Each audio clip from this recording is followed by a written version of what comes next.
Hello children, today we are going to see the new lesson, the freedom struggle. In this lesson we are going to see how nationalism rised among the people and how it triggered the people to go behind Gandhiji and how Gandhiji got freedom for us. These things and all we are going to see in this lesson. How nationalism came among the people. By a lot of recent things by the British, people got united and they thought about struggling for freedom.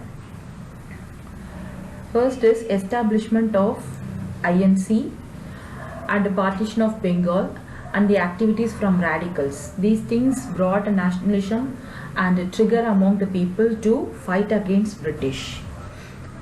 Gandhi went to South Africa in 1893 to fight against people for a case, and he came back to India in 1915 and he saw the plight of India. It was very bad that Indian farmers were struggling a lot under the hands of British, and also he found that people were not united and they have spirit but they don't know how to use it. So he thought to he decided to fight against the injustice and done to the farmer, and he started series of attacks against British. He followed only Satyagraha. Satyagraha means truth only get victory. So lot of acts and movements have started from the year 1919 to 1947, which was listed here. First act is Rowlatt Act, that is in 1919. In that time, the British government has made this act.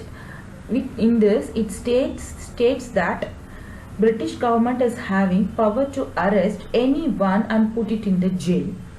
It is very, very cruel, and the whole India has protested against this act, and it is called as Rowlatt Satyagraha. Next is Jallianwala Bagh massacre. It happened in the year 1919. It was also a cruel incident which happened to the innocent people. People gathered in a place called Jallianwala Bagh. It is a garden, and the General Dyer, he came with it along his troops, and without any information he started firing to the against the innocent people. Thousands and thousands of people were dead, and you can even see still the marks in this area near Punjab even now. This is a great impact in the Indian history. Next is Khilafat movement. It happened in the year 1920. The story behind Khilafat movement is, during the World War I, Turkey was defeated terribly. That time, the head of the Muslim ruler called Khalifa was very upset. So this was done by the British. So to prove the protest, to prove to show that Indians were supportive of Muslims, Ali brothers started this movement, and Gandhi also supported. Here Hindu-Muslim unity has been shown. Next movement is non-cooperation movement.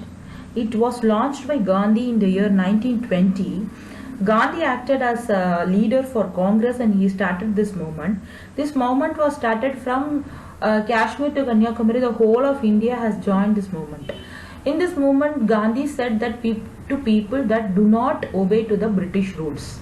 So students boycotted schools and colleges, lawyers boycotted law courts, peasants were farmers refused to pay the tax, and government servants also left the government jobs, and everybody shown their opposition to the British government.